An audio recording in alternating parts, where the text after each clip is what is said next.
Attention, si vous n'êtes pas à jour dans Game of Thrones, sachez que cette vidéo comporte pas mal de spoilers sur les 7 premières saisons de la série. Depuis toujours dans Game of Thrones, il lutte à l'épée ou à l'arc contre des morts venus du Nord et d'insupportables monarques. Malgré les ruses, les complots et les épisodes hyper dark, ils ont toujours su se relever sans que personne ne le remarque. L'hiver arrive, ils le savent bien, ils sont même pressés qu'il débarque pour le pourfendre de leurs lames et dans son flanc laisser leur marque. Mais connaissez-vous vraiment ces héros qui sur leur chemin nous embarquent? Mesdames et messieurs, pour vous en assurer, voici 5 anecdotes étonnantes sur les Stark. Winter is coming.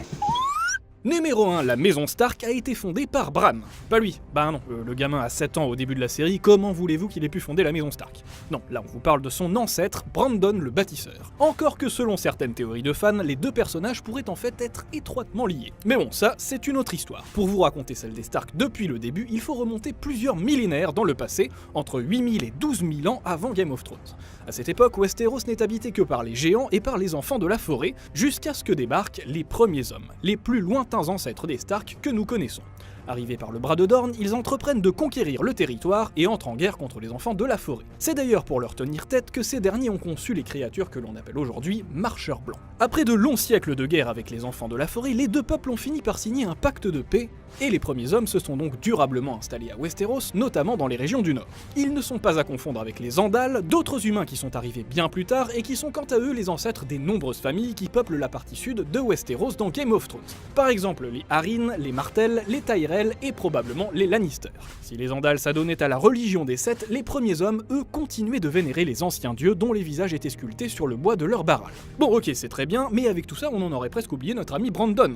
Brandon, le bâtisseur, surnommé ainsi en raison de ses grands talents d'architecte, est un personnage majeur de l'univers créé par George R.R. Martin, qui a vécu durant l'âge des héros, même si on ne sait pas exactement quand. Les légendes qui circulent à son sujet racontent qu'en plus d'avoir fondé la maison Stark pour devenir le premier roi du Nord, il aurait contribué à créer la citadelle d'Accalmie alors qu'il n'était encore qu'un enfant, et qu'il aurait par la suite conçu des monuments tels que la prestigieuse citadelle de Villevieille, le château de Winterfell, encore aujourd'hui fief principal des Stark, et enfin le mur. Une construction colossale qu'il aurait menée à bien avec l'aide des géants avant d'y mettre en place ce que l'on appelle la garde de nuit pour barrer le passage aux marcheurs blancs et éviter qu'ils ne reviennent du nord après la longue nuit.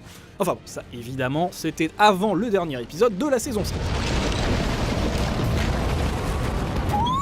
Numéro 2, leurs épées ne figurent pas sur le trône de fer. Si Brandon le bâtisseur a été le premier Stark à porter le titre de roi du Nord, c'est son descendant Torrhen Stark qui a été le dernier. En attendant bien sûr que Robb Stark et Jon Snow ne revendiquent à nouveau la souveraineté du Nord dans Game of Thrones, mais bon, on n'en est pas encore là. Après la fondation de la maison Stark, disons il y a vraiment très longtemps, on fait donc un énorme saut dans le temps pour arriver en l'an 0, près de 300 ans avant les événements décrits dans Game of Thrones, durant la conquête d'Aegon Targaryen, ainsi qu'on vous en parlait déjà dans la vidéo dédiée au trône de fer.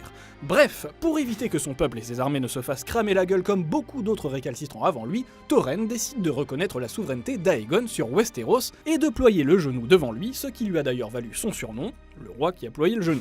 Du coup, étant donné que le trône d'Aegon a été forgé avec toutes les lames de ses ennemis vaincus, logique, il ne contient pas d'épée Stark.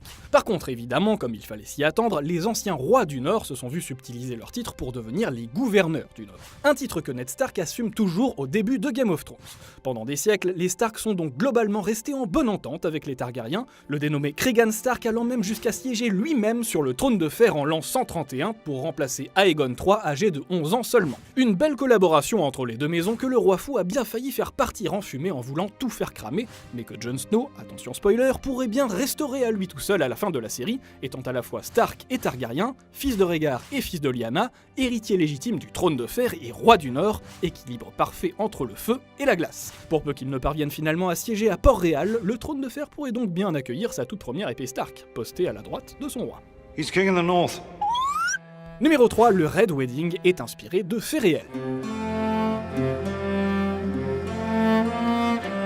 Vous vous souvenez, c'était une belle soirée du mois de juin 2013. On s'était confortablement installé devant l'épisode 9 de la saison 3 de Game of Thrones, une bonne pizza, une bonne bière, play.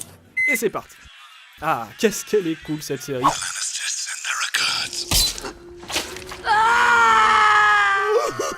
Bref, vous aussi, vous avez sûrement un tout petit peu de mal à repenser à ce banquet de sinistre mémoire surnommé le Red Wedding, où Robb Stark, Talisa Stark, Catelyn Stark, et puis tant qu'à faire toute l'armée des Stark, s'était lâchement fait assassiner lors d'un horrible complot, triplement orchestré par les Lannister, évidemment, les Bolton, ces connards, et puis cette vieille ordure de Walder Frey. En plus, ils ont buté Vangry, ça c'est impardonnable. Quoi qu'il en soit, sachez que ce massacre, aussi ignoble soit-il, a été inspiré à l'auteur de Game of Thrones, George R.R. Martin, par deux événements historiques de la même trempe, survenus au Moyen-Âge en Écosse. Le premier s'est déroulé en 1440 et on l'a surnommé le Dîner Noir, vous allez comprendre pourquoi.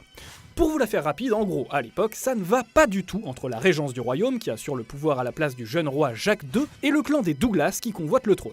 Lorsqu'il se rend compte que les Douglas constituent une vraie menace pour le royaume, le gouverneur du jeune roi, Crichton, décide d'intervenir. Comment ? Eh bien tout simplement en invitant le chef du clan Douglas et son frère à dîner pour faire connaissance, il dit.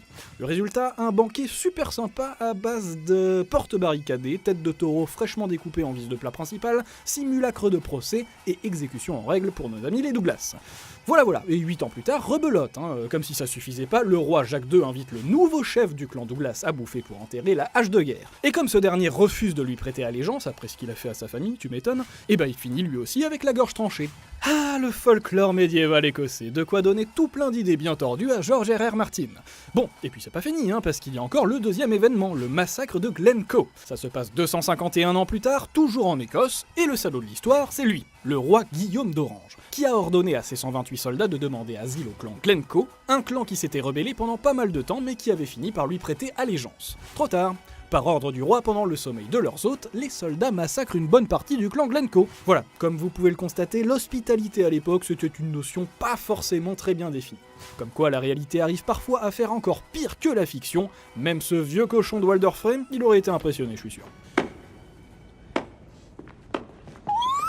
Numéro 4, les Stark et les Bolton se détestent depuis un bon moment. Pour réparer l'affront fait à la famille Stark par ces ordures de Bolton dans l'épisode 9 de la saison 3, pas le choix, il fallait un autre épisode 9 du même calibre. C'est enfin arrivé à la fin de la saison 6, durant la bataille des bâtards, où Stark et Bolton se sont joyeusement étripés devant Winterfell, et où Jon Snow a pu passer ses nerfs sur Ramsay avant que Sansa ne le transforme en canigou. Ok, ça nous a tous fait très plaisir, mais saviez-vous que cette querelle entre les deux maisons ne date pas d'hier ? En effet, en tant que roi du Nord puis en tant que gouverneur du Nord, normal, les Stark ont régné sur pas mal de maisons vassales. Par exemple, les Reed, dont sont issus Jojen et Myra, ou encore les Mormons, famille à laquelle appartiennent la jeune Lady Lyanna, le vieux Jeor Mormon, commandant de la garde de nuit, et son fils Jorah. Il y a aussi les Ombles, les Karstark, les Glover, etc., et donc les Bolton. Sauf que eux, ils ont pas du tout été faciles à soumettre. Durant l'âge des héros, quand les Stark ont voulu unir le Nord sous leur bannière, ils ont dû batailler contre les Bolton pendant de longues années avant d'arriver à les assujettir et à exiger d'eux qu'ils arrêtent d'écorcher leurs victimes. Merde les gars, ça suffit, on fait pas ça. Malgré tout, les Bolton l'ont eu un peu mauvaise de voir les Stark prendre le pouvoir à leur place, et leur rancœur à leur égard s'est donc régulièrement rallumée au fil des siècles. Du coup, quand Tywin Lannister a proposé une alliance à Roose Bolton contre les Stark en échange du poste de gouverneur du Nord, il a pas hésité une seconde, le saligo. Numéro 5, leurs loups géants ont peut-être réellement existé. C'est la minute zoologique de cette vidéo. Comme vous le savez déjà, la devise des Stark est Winter is coming, et leur emblème est un loup-garou gris sur champ de neige. Un animal qui symbolise d'ailleurs physiquement la famille dès le premier épisode de Game of Thrones, lorsque chacun des enfants Stark hérite d'un loup géant. Vent gris pour Robb, Lady pour Sansa, été pour Bran, Nymeria pour Arya, broussailles pour Rickon, et enfin fantôme pour Jon Snow. Bref, en français, ces adorables bestioles sont désignées par les termes loup géant ou loup-garou, mais en version originale, on les appelle des dire wolves, un terme que l'on pourrait traduire par loup sinistre ou loup aux abois. Et donc les dire wolves, eux, ont réellement existé. En Amérique, il y a environ 10 000 ans. Bon, alors on se calme, ils n'étaient pas du tout aussi gros que dans la série, dans laquelle on a utilisé des loups normaux numériquement agrandis, mais ils atteignaient quand même en général 1,50 m de long, soit la taille maximale d'un loup ordinaire, et 80 kg, ce qui fait d'eux les canidés les plus imposants ayant jamais foulé la terre. Leurs crocs étaient également plus grands et plus puissants que ceux des loups que nous connaissons. Mais là où ça devient intéressant, c'est qu'une association, appelée The Direwolf Project, créée en 1988, tente depuis quelques années de faire revivre cette espèce disparue en croisant plusieurs espèces de grands chiens et en les élevant dans des conditions très précises. Bref, si jamais ça marche, voilà où vous pouvez les trouver le jour où vous aurez envie de vous la jouer Stark et d'adopter un loup géant. Ça peut être utile dans pas mal de situations. Si vous ne nous croyez pas, demandez à Jon Snow. No one touches Sam. Voilà, on vous a tout dit. Ah non, pardon, on a juste oublié de vous préciser que Sophie Turner, interprète de Sansa Stark, a justement pu adopter le chien qui incarnait Lady dans la série après le tournage, que dans les livres de George Martin, Bran n'était pas le seul enfant Stark à pouvoir contrôler l'esprit des animaux, et que si l'on en croit la légende, le roi de la nuit qui guide les marcheurs blancs pourrait lui aussi être un ancêtre très lointain des Stark. Allez, on rentre dedans, enfile ce javelot. Allez. Oh, il est bien parti. Oh, il est bien parti. Il est bien parti. Il est bien parti ce javelot. Et il est parti 70 mètres.